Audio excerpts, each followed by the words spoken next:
जय गुरुदेव। और दोस्तों, मेरे चैनल सिद्ध सावर मंत्र में आपका एक बार फिर से हार्दिक स्वागत है। और देखिए, आज मैं आपके सामने जो एक अनुभव लेकर के आया हूँ, ये अनुभव वास्तव में ही बहुत अच्छा अनुभव है कि कैसे उर्वशी 3 दिन आई साधक के पास और क्या हुआ जब साधक साधना कर रहा था। और देखिए, ये जो वीडियो है, ये वीडियो आप पूरा देखना।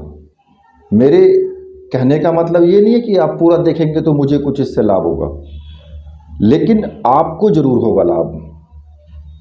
कैसे कि इस जो मैं आपको ये सारा अनुभव मैं आपको बताऊंगा, इस अनुभव में एक बहुत ही रहस्य छिपा हुआ है कि आपको वास्तव में साधना कैसे करनी चाहिए। इससे हमें इस बात का पता लगता है, और जब आप इसको पूरा सुनोगे तो तब आपको ये सब चीज़ें पता लगेंगी, वरना आपको पता नहीं लगेगा। ठीक है। अब आपको मैं एक चीज़ बता देता हूँ कि जो वीडियो है, वीडियो के पूरा देखने के बाद फिर आप समझ पाएंगे कि किस प्रकार से आप इस साधना को या कोई भी साधना को आप किस तरीके से कर सकते हो। और देखिए, जो मैं आपको समझाने वाला हूँ कि देवताओं का जो स्वर्ग है उसको कानन वन बोला गया है। ठीक है। और पृथ्वी का स्वर्ग मानसरोवर है, विशाल प्राकृतिक झील जिसका पानी बिल्लौरी शीशे की तरह चमकदार और पारदर्शक है और स्वच्छ है, जिसकी तलहटी पर यदि कोई मोती भी पड़ा हो तो ऊपर से साफ साफ दिखाई देता है, जिसके चारों ओर उच्च कोटि के पुष्प जो हैं वो विकसित हैं, जैसे हिमालय ने अत्यंत ही मधुरता के साथ अपना श्रृंगार किया हो। ऐसा लगता है जैसे हिमालय ने अपनी पूर्ण निधि वहाँ बिखेर दी हो। प्रकृति ने दोनों हाथों से अपने आप को लुटा दिया हो वहाँ पर, ऐसा महसूस होता है। इसके साथ साथ यह जो स्थान है वो साधना की दृष्टि से भी बहुत ही अद्वितीय और मनोहर है। प्राचीन काल से ही उच्च कोटि के जो योगी हैं या और साधक हैं वहाँ तपस्या करने आते रहते हैं। यहाँ का जो कण कण है उन पर उच्च कोटि के योगिक और तपस्वियों से मुखरित है, जिन्होंने यहाँ बैठ करके तपस्या की है। यहाँ के चप्पे चप्पे पर देवता और सिद्धों के पदचाप हैं। यहाँ के कण कण पर लामाओं और साधकों की साधनाओं के मंत्र सुभाषित हैं। वास्तव में ही वे मनुष्य धन्य हैं जो अपने पांवों से मानसरोवर तक जाते हैं और इनके मधुर शीतल जल में स्नान करते हैं और वहाँ की प्रकृति से अपने आप को एकाकार करने में समर्थ हो पाते हैं। मानसरोवर से उत्तर में पुराणों में वर्णित कैलाश पर्वत है, जो सफ़ेद निर्मल बर्फ का मुकुट पहने हुए गौरवर्ण जो है दिखाई देता है। दूर से मानसरोवर के तट से कैलाश पर्वत को देखने पर वह पर्वत दिखाई नहीं देता, परंतु ऐसा प्रतीत होता है जैसे साक्षात शंकर ही ध्यानस्थ बैठे हों, जिनके सिर पर श्वेत लंबी जटाएं, चारों ओर से गंगा एक एक बूंद लुढ़क कर नीचे आती हुई अद्भुत और आश्चर्यजनक, अद्वितीय और मनोहरी है यह कैलाश पर्वत। और इसके आसपास की जो भूमि है, यहाँ सैकड़ों गुफाएं और कंदराएं हैं, जहाँ तिब्बत के उच्च कोटि के लामा साधक जो है वो रहते हैं। इस ऐसे शीतल वातावरण में भी ये महायोगी विचरण करते हुए, साधना करते हुए, ध्यान में बैठे दिखाई दे जाते हैं। भगवान शिव के शब्दों में, जो मानसरोवर व कैलाश पर्वत के आसपास साधना करता है उसे जीवन में और उस साधना में अवश्य सफलता प्राप्त होती है, क्योंकि उसे अनायास और प्रत्यक्ष या अप्रत्यक्ष रूप से भगवान शिव का वरदान प्राप्त होता है। सिद्धाश्रम के योगियों के लिए तो यह भूमि अत्यंत प्रिय स्थली रही है, जहाँ बारी बारी से उच्च कोटि के योगी आते हैं और महत्वपूर्ण साधनाएं संपन्न कर सिद्धाश्रम लौट जाते हैं। यहाँ पर कभी भी किसी भी सिद्ध आश्रम के उच्च कोटि के योगी विचरण करते हुए या साधना करते हुए देखे जा सकते हैं। पृथ्वी पर दो ही स्वर्ग हैं, पहला सिद्धाश्रम और दूसरा मानसरोवर के निकट कानन शिला। ये जो शिला है श्वेत स्फटिक पत्थर की है और लगभग आधी मील लंबी और इतनी ही चौड़ी है। यह कुदरत का एक करिश्मा है। बाकी सारे पहाड़ और पत्थर भूरे रंग के हैं, यहाँ यह एकमात्र इतनी लंबी शिला जो बिल्कुल दूध की तरह है वो स्फटिक की है। ऐसा लगता है जैसे इंद्र ने स्वयं नंदन कानन से इस शिला को ला करके यहाँ हौले से रख दिया हो। संसार की एक मात्र बिना जोड़ की शिला है जो इतनी लंबी और चौड़ी भी है। साथ ही इसके ऊपर का जो धरातल है वो चिकना है, पारदर्शी है और स्वच्छ है। योगियों ने इस शिला को कानन शिला कहा है। इस शिला की यह विशेषता है कि यह मरकत स्फटिक शिला है और इस पर बैठने से व्यक्ति को भूख, प्यास, निद्रा, सर्दी, गर्मी आदि का कोई भी प्रभाव नहीं पड़ता है। साधक आनंद पूर्वक बिना किसी प्राकृतिक बाधा के अपनी साधना संपन्न कर सफलता प्राप्त कर सकता है। पिछले वर्ष गुरु पूर्णिमा के अवसर पर योगीराज भृगु महाराज ने अलग अलग योगियों को अलग अलग कार्य सौंपे। इनमें से महायोगी थे विज्ञानानंद को ब्रह्मांड साधना संपन्न करने की आज्ञा दी, जिससे कि इस साधना के रहस्य का पता लगाया जा सके और अन्य साधक उसके प्रकाश में यह साधना सफलतापूर्वक संपन्न कर सके। ब्रह्मांड साधना अत्यंत उच्च कोटि की और महत्वपूर्ण साधना होती है, जिसे भारतवर्ष के बहुत ही कम योगियों ने सिद्ध किया है। इस साधना को संपन्न करने पर साधक इंद्र के समान महत्वपूर्ण बन जाता है और उसे ब्रह्मांड की समस्त सुख सुविधाएं प्राप्त हो जाती हैं। उस समारोह में सिद्ध आश्रम के समस्त साधक योगी उपस्थित थे। इतनी महत्वपूर्ण साधना के लिए स्वामी विज्ञानानंद का चयन स्वाभाविक था। वे वास्तव में ही अत्यंत उच्च कोटि के योगी हैं और उन्होंने आज के युग में साधना के द्वारा जो कुछ प्राप्त किया, जिस स्तर पर पहुँचे हैं, वह सम्माननीय है और श्रद्धास्पद है। उच्च कोटि के योगी होते हुए भी वे स्वामी निखिलेश्वरानंद जी के प्रति असीम श्रद्धा रखते हैं। स्वामी निखिलेश्वरानंद जी ने कहा, तुम्हें जीवन का एक सौभाग्य प्राप्त हुआ है। तुम्हें अवश्य ही मानसरोवर के तट पर कानन शिला पर बैठकर इस साधना को संपन्न करना चाहिए, जिससे सफलता में किसी प्रकार की कोई न्यूनता न रहे। उन्होंने हौसला बढ़ाते हुए कहा, मैंने स्वयं उसी शिला पर यह साधना संपन्न की है। और उन्होंने साधना के मार्ग में आने वाली बाधाओं को समझाया और कहा, आपके साथ मैं स्वामी गिरिराज को भेज रहा हूँ, यह आपकी सेवा करेंगे। आप किसी प्रकार की चिंता न करें, पूरे प्रयत्न के साथ साधना में बैठें। गुरुदेव की कृपा से आप अवश्य ही सफलता प्राप्त करेंगे। मेरे लिए तो यह आकस्मिक वरदान था। मैं तो निखिलेश्वरानंद जी के चरणों में बैठकर अपने जीवन को धन्य और सार्थक कर रहा था। मुझे ज्ञात नहीं था कि ऐसी महत्वपूर्ण साधना में मुझे भी सहयोगी बनने का अवसर मिलेगा। जब निखिलेश्वरानंद जी ने मेरी तरफ संकेत कर कहा कि स्वामी गिरिराज को आपके साथ भेज रहा हूँ, तो मेरा रोम रोम पुलकित हो गया। विज्ञानानंद ने एक क्षण के लिए मेरी तरफ देखा और अपने साथ चलने की अनुमति प्रदान कर दी।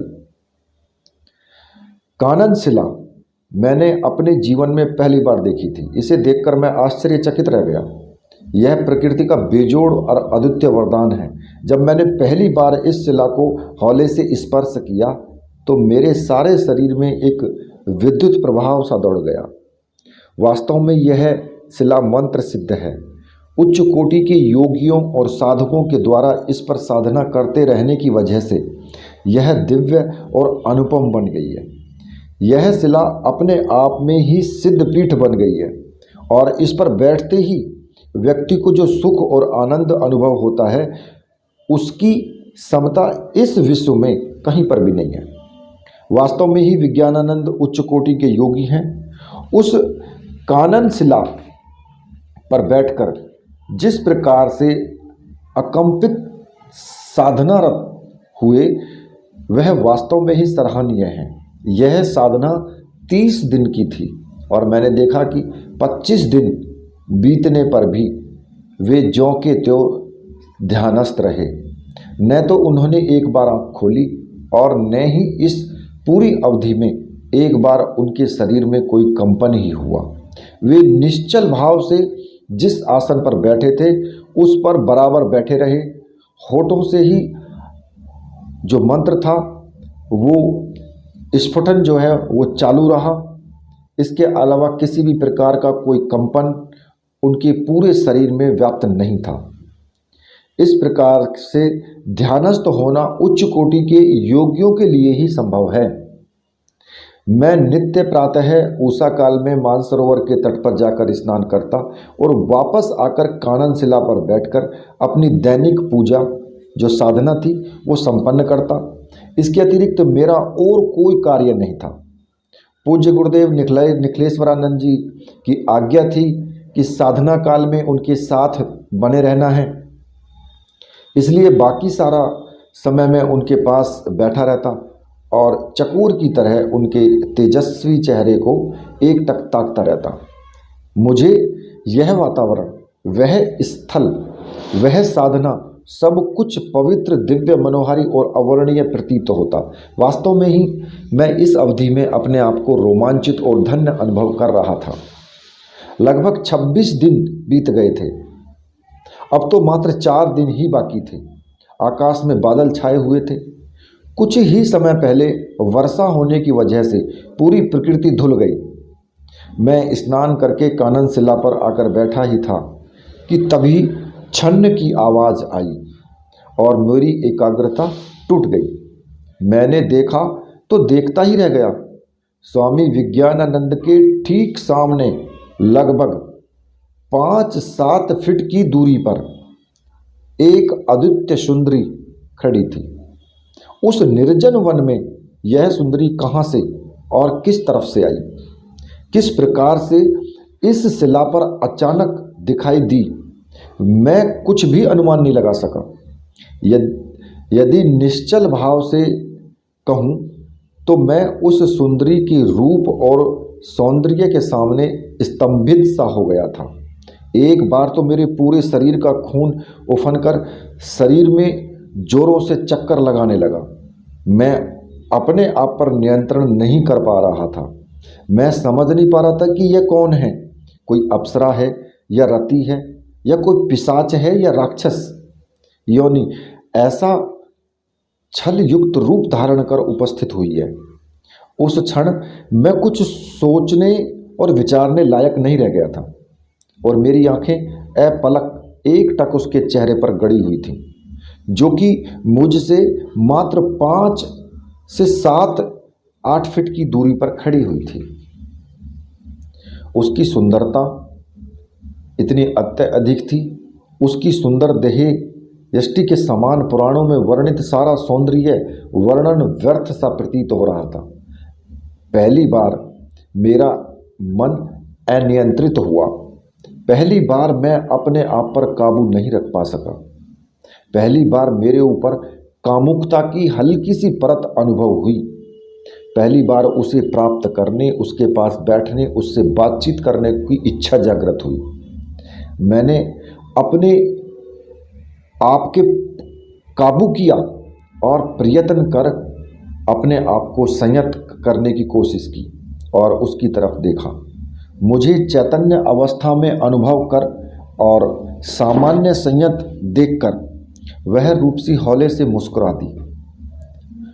उस एक मुस्कुराहट के सामने चारों ओर बिखरी हुई प्रकृति श्रीहीन और फीकी लग रही थी। उस एक मुस्कुराहट पर हिमालय तो क्या सारे संसार का वैभव न्यौछावर था। चैतन्य होकर मैंने गहरी और सार्थक निगाहों से उसे देखा। लगभग 20-21 वर्ष की सुंदर, स्वस्थ, यौवन की आभा से दीप्त तरुणी मेरे सामने खड़ी थी। अंडाकार सुंदर चेहरा यौवन प्रेम और सौंदर्य से गुलाबी हो रहा था। उस पर गहरी झील सी नीली आंखें अद्वितीय दिखाई दे रही थी। होठ ऐसे प्रतीत होते थे मानो कि गुलाबी पंखड़ियों को एक दूसरी तरफ रख दिया हो और चिबुक के छोटे से गड्ढे में समस्त संसार का यौवन कूद पड़ने के लिए आतुर था। हंसनी ग्रीवा, उन्नत उभरे हुए वक्ष, ऐसा प्रतीत होता था मानो दो ऋषि खड़े होकर सूर्य को अर्घ्य दे रहे हो। वक्ष स्थल पर कसी हुई कंचुकी बंधी हुई थी और नाभि के नीचे नीला वर्णीय परिधान पहना हुआ अत्यधिक आकर्षक और स्वप्निल अनुभव हो रहा था। हस्ती सूंड की तरह जंघाएं और पायलों में छोटे छोटे घुंघरू बंधे होने की वजह से पैर अत्यधिक आकर्षक और सुंदर लग रहे थे। सर के बाल लंबे और पीछे जांघों को छू रहे थे। यौवन भार से झुका हुआ उसका शरीर ऐसा प्रतीत होता था मानो कामदेव अपनी प्रत्यंचा को टेढ़ी कर पूरे विश्व पर विजय प्राप्त करने के लिए आतुर हो।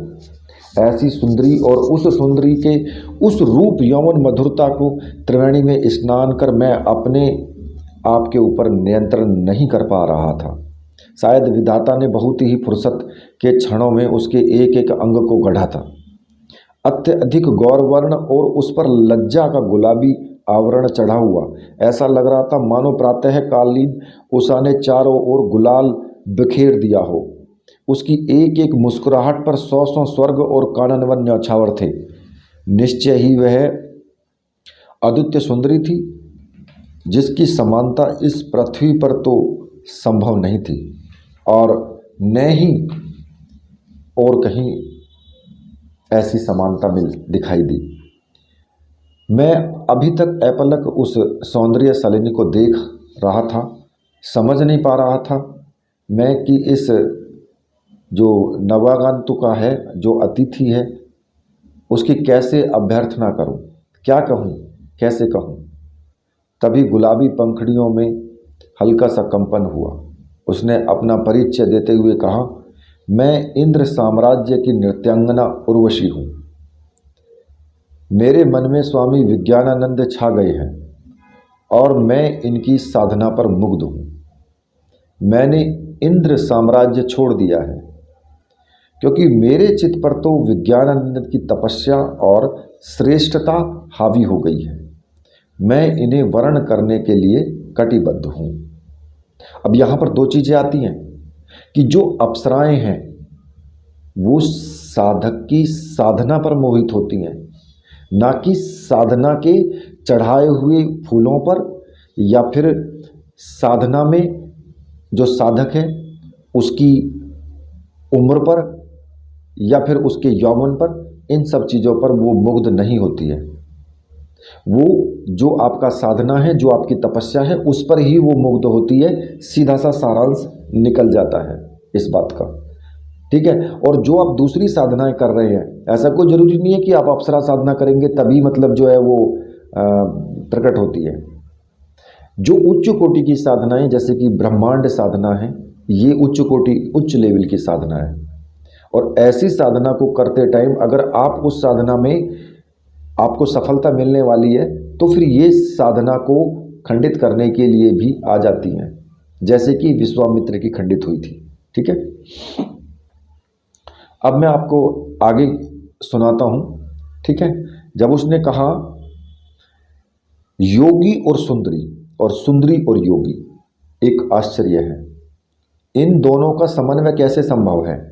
और फिर विज्ञानानंद तो उच्च कोटि के साधक हैं, वह इस रूपसी उर्वशी का वर्ण करें, यह सर्वथा असंभव प्रतीत हो रहा था।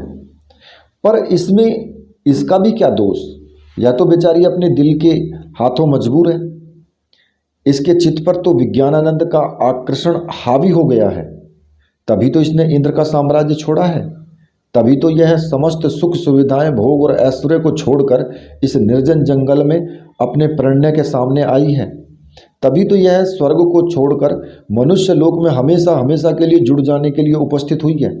पर विज्ञानानंद जी से कौन कहे। मेरे लिए तो यह सर्वथा असंभव है। मैं तो ऐसी बातें होठे पर ला ही नहीं सकता था, पर अब तक उस तरफ अपलक देख रहा था।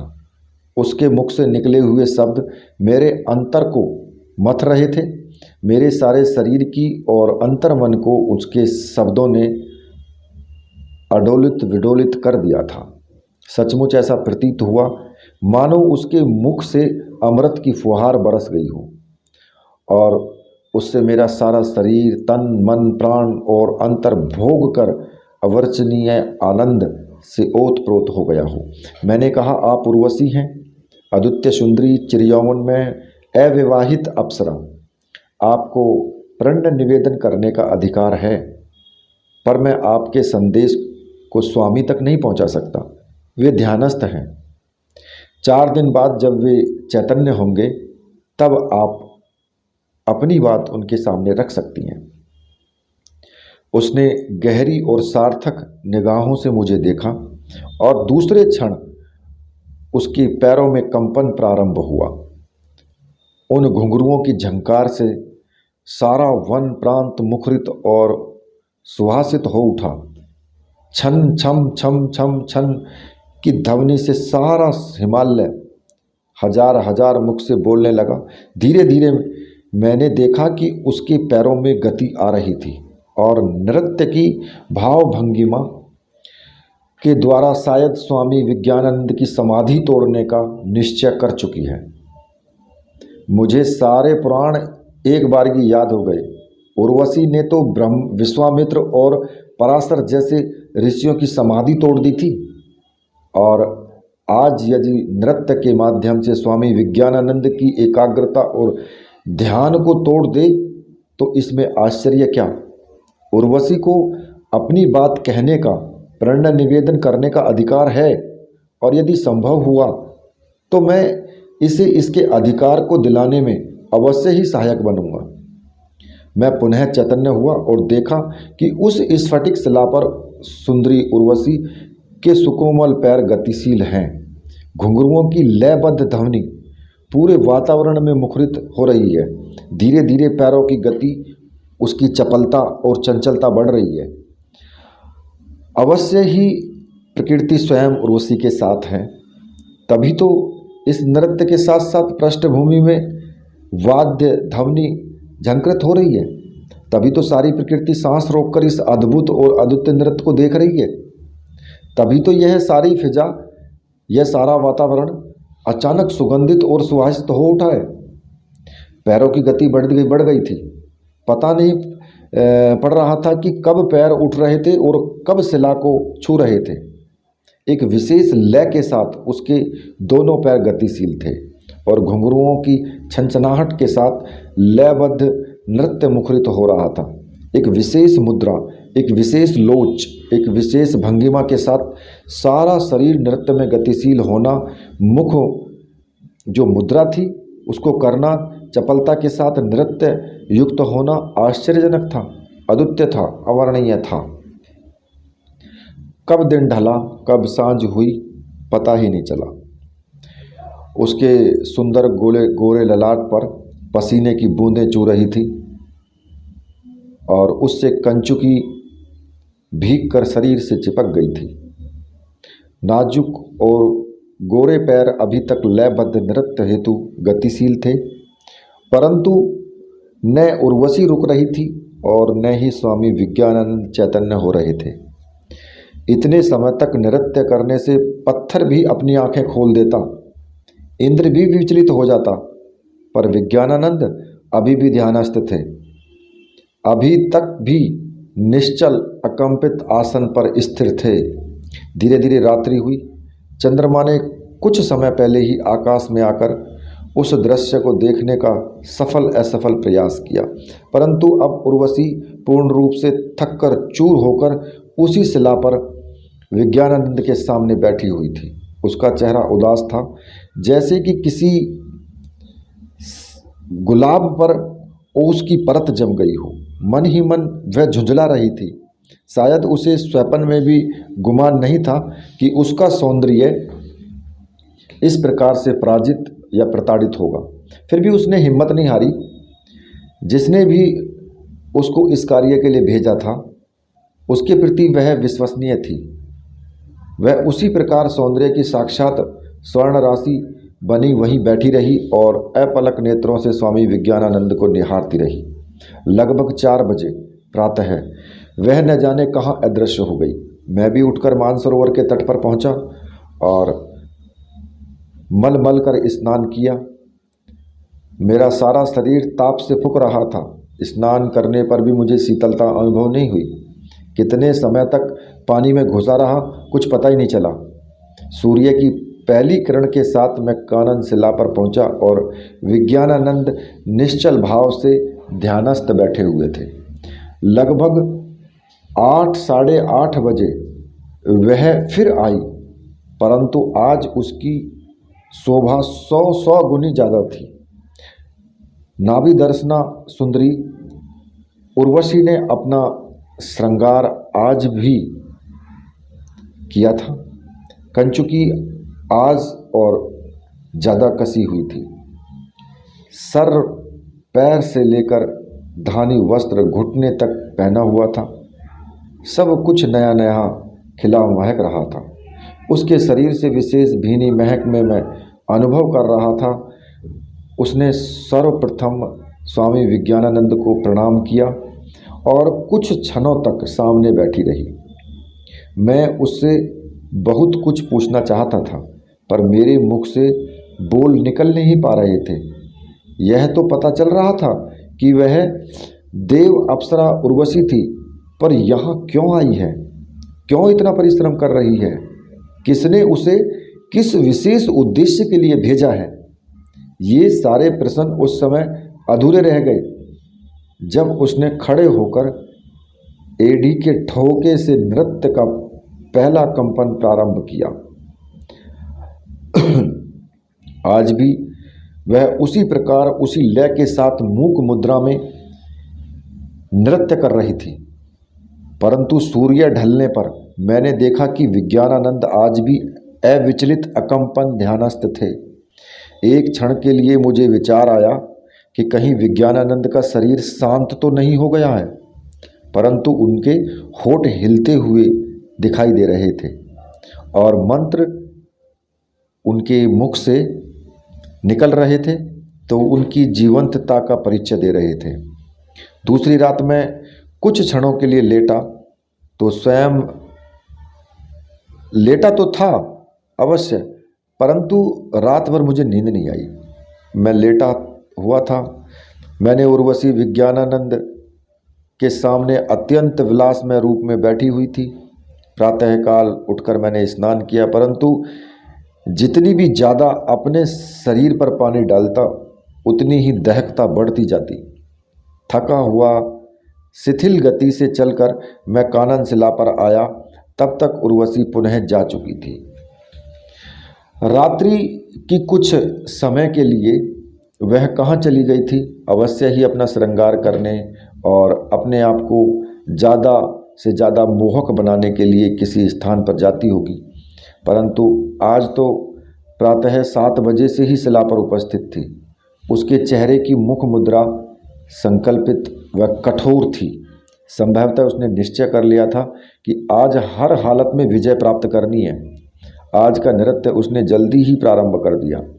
शायद वह नृत्य के द्वारा ही अपनी विजय की पूर्ण सार्थक समझ रही थी। ज्यों ज्यों सूर्य का रथ आकाश की ओर अग्रसर हो रहा था, त्यों त्यों उसके नृत्य की लय बढ़ती जा रही थी। साधना का आज अंतिम दिन था और उस शिला पर उर्वशी का अत्यधिक मोहक विलास में सौंदर्य से परिपूर्ण नृत्य गति की चरम सीमा पर था। धीरे धीरे दोपहर हुई, सांझ ढली और आकाश में जो सांझ थी वो पूर्ण चांदनी के साथ चंद्रमा भी उपस्थित था, पर उर्वशी के पैर बराबर गतिशील बने रहे। पसीने से उसका सारा शरीर भीग गया था। शरीर के वस्त्र चिपक गए थे। चेहरे पर श्वेत कण थिरक रहे थे, परंतु वह अपने सुंदर सुकोमल पैरों से नृत्यशील थी। थकावट से उसका सारा शरीर निढाल हो रहा था। निरंतर नृत्य से थोड़ा थोड़ा खून बहने लगा था, जिससे जो शिला थी स्फटिक कहीं कहीं रक्तिम हो गई थी। मैंने देखा कि थकावट से चूर उर्वशी निढाल होकर संज्ञा सून सी स्वामी निखिलेश्वरा स्वामी विज्ञानानंद जी के सामने गिर गई। उसके पैरों में कंपन था, तलवों से खून की बूंदें छलछला रही थी और सारा शरीर संज्ञा शून्य सा महायोगी के सामने पसरा हुआ था। मैंने देखा महायोगी उसी प्रकार शांत समाधिस्थ थे। उनकी आंखों में किसी प्रकार का कोई कंपन नहीं था। 1 घंटे तक संज्ञा शून्यता के बाद जो उर्वशी सुंदरी ने अपना सिर ऊपर उठाया, मैंने देखा उसकी आंखों में अश्रुकण निकल रहे थे। कंठ अवरुद्ध हो गया था, गला भर आया था। दोनों हाथ जोड़े हुए उसका सारा शरीर थरथरा रहा था। एक क्षण के लिए मुझे स्वामी विज्ञानानंद पर क्रोध आया, परंतु मैं विवश था। मैं कर भी क्या सकता था।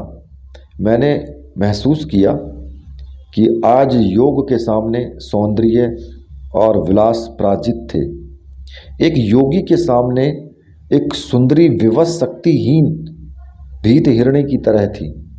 इतनी हिम्मत नहीं थी कि वह विज्ञानानंद को स्पर्श करे, परंतु उसके चेहरे और आंखों से बहते हुए अश्रुकण अपनी पराजय अनुभव कर रहे थे। उसके मुख से अस्फुट शब्द निकले, मैं इंद्र सभा की नृत्यांगना उर्वशी आपके सामने पराजित हूँ। आज पहली बार मैं स्वयं को विवश अनुभव कर रही हूँ। मेरा यौवन, मेरा सौंदर्य सब कुछ व्यर्थ है, बेमानी है। योग के सामने यह सौंदर्य पराजित और प्रताड़ित है। ऐसा कहते कहते वह उठ खड़ी हुई। आंखों आंसुओं से सशक्त आंखों से उसने मुझे भी जी भर के देखा और धीरे धीरे शिला से नीचे उतरकर उत्तर दिशा की ओर बढ़ गई। दूसरा दिन हुआ। आकाश में सूर्यदेव मुस्कुराने लगे। मैं पिछले दिन की जो घटना थी उनसे स्तंभित था। चाहे योगी हूँ, पर नारी का इस प्रकार से अपमान मेरे लिए असह्य था। मैं गुरु आज्ञा से बंधा हुआ था। पहली बार मैंने योग के महत्व को अनुभव किया। पहली बार साधना के मूल्य और उसकी उच्चता को स्वीकार किया।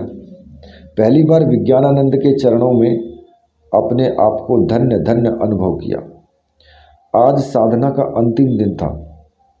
लगभग 4 बजे महायोगी ने अपनी आंखें खोली, समाधि भंग हुई और सुंदर कमलवत नेत्रों से पूर्ण शांति के साथ उन्होंने मेरी ओर देखा, जैसे उन्हें पिछले 3 दिनों की घटनाओं का कोई भान न हो।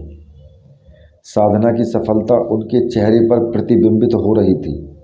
उनका मुखमंडल एक अपूर्व आभा और साधना की रश्मियों से दमक रहा था।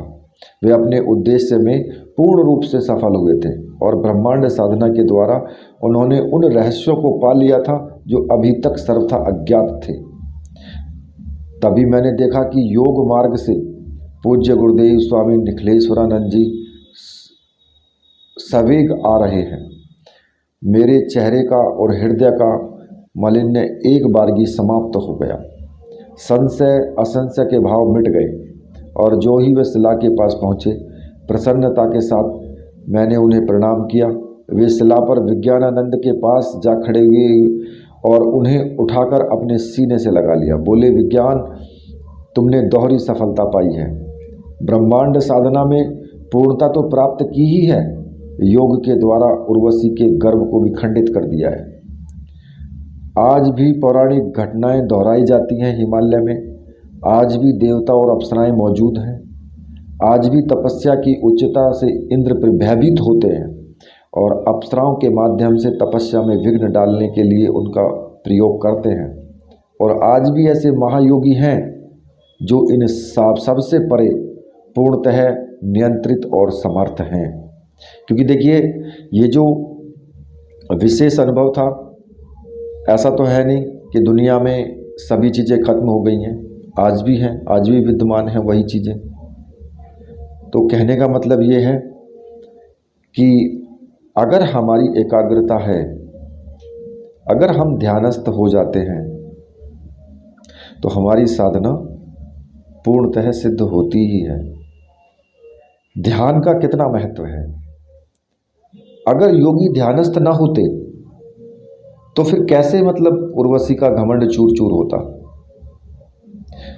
अगर ध्यानस्थ ना होते तो उनका ध्यान टूट जाता और वो साधना खंडित हो जाती। इसीलिए उर्वशी आई भी थी, ब्रह्मांड साधना को खंडित करने के लिए। खैर, अप्सराओं की साधना भी की जाती है, वो अपनी साधनाओं, तो आप खुद समझ सकते हैं कि यहाँ पर योग का और जो ध्यान का कितना महत्व है साधना के लिए। जो लोग कहते हैं ना कि साधना कितने दिन में सिद्ध हो जाएगी, उनको अपने आप से पूछना चाहिए कि तुम्हारे अंदर कितना सामर्थ्य है, कितना योग है, या फिर कितनी ध्यान में एकाग्रता है। जितनी एकाग्रता होगी उतनी जल्दी साधना सिद्ध होगी। कोई भी ये कह दे कि 21 दिन 11 दिन में साधना सिद्ध हो जाएगी, एक दिन में सामने अप्सरा खड़ी हो जाएगी, सब बकवास। ऐसा नहीं होता है। ऐसा होगा तभी जब आप ध्यानस्थ होंगे। हाँ, एक दिन में साधना सिद्ध होगी, एक दिन में आपके सामने प्रकट होगी कोई भी अप्सरा, लेकिन आप पूर्णतः ध्यान में हो, पूर्णतः एकाग्रता में हो आप, तब होगी। तो वो तो आपको ही होना पड़ेगा, गुरु तो नहीं हो सकता। गुरु कोई भी हो, लेकिन जो आपकी जो ध्यान है, जो एकाग्रता है, उसी पर निर्भर करता है कि आपकी साधना कितनी सक्सेस हो सकती है और कितनी जल्दी होगी। ठीक है, तो ये हमें इस जो अनुभव है, इससे हमें इन सभी चीज़ों का ज्ञान होता है। यही, और इन सब चीज़ों का ज्ञान होना बहुत ज़रूरी भी है। जिन लोगों ने पूरी वीडियो देखी है उन लोगों को सब कुछ पता लगा है, वो जानते होंगे और उनके पता भी लग गया है कि भाई क्या होना चाहिए साधना में। जिन्होंने नहीं देखी है वो तो भटकते ही रहेंगे, वो इधर उधर ही भटकेंगे, मिलेगा कुछ नहीं। इसी के साथ मैं वीडियो को यहीं पर समाप्त करता हूँ। तो मेरे साथ बोलिए, बोलिए वीर बजरंगबली हनुमान जी महाराज की जय, बोलिए मेरे परमहंस गुरुदेव की जय।